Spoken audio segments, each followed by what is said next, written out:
चलित वर्षर दुर्बल मौसुमी देशर चाषीकूल ठारू आरंभ करी जनसाधारण पर्यंत समस्तक चिंता बढ़ाई देइछे।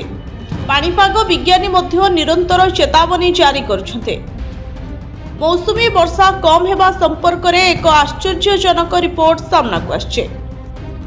पुणे स्थित Indian institute of tropical metrology द्वारा करा जायथिबा एक अध्ययनरू जणा पड़छि जे मौसुमी समय रे हेउथबा वर्षार प्राय 1/4 अर्थात 25% वर्षिबा आगरू वायुमंडल रे बाष्पीभूत होई जाउछे। पुणी आईआईएमटी पक्षरु होइतबा अध्ययन जणा पड़छि जे देश रे कम वर्षा एवं मरुड़ी भली परिस्थिति पछरे एहा एक प्रमुख कारण। देश में पूर्वर मौसुमी वर्षा 18% ह्रास होइथिबार रेकर्ड करा जायछे। सद्य आईआईएमटी द्वारा चलित वर्षर मौसम को नहीं प्रकाशित रिपोर्ट पाणीपाग वैज्ञानिक चिंता को आहुरी बढ़ाई देइछे।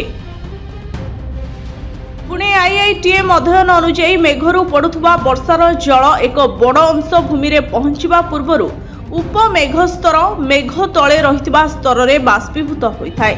ए संपर्कित रिपोर्ट दर्शा जायछि जे एहार सठिक हाराहारी बाष्पीभूत परिमाण हेउछि 23%। तथापि एही संख्या प्रतिदिन परिवर्तन होइथाय। अध्ययन अनुसार एही बाष्पीभवन सर्वनिम्न 4% रु सर्वाधिक 61% पर्यंत परिव्याप्त थिला।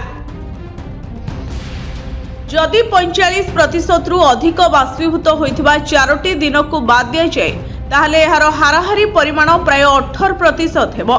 प्रथम थर पई वर्षा जलर बाष्पीभवन माप करा जायतिला।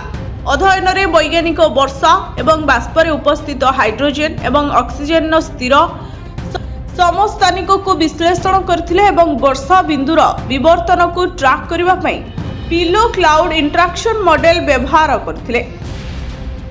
आईआईटीएम अध्ययन रे कहा जायछि बाष्पीभवन 3टी मुख्य कारण उपरे निर्भर करिथाय, यथा वर्षा बिंदुर आकार, वायुमंडलर तापमात्रा एवं आर्द्रता।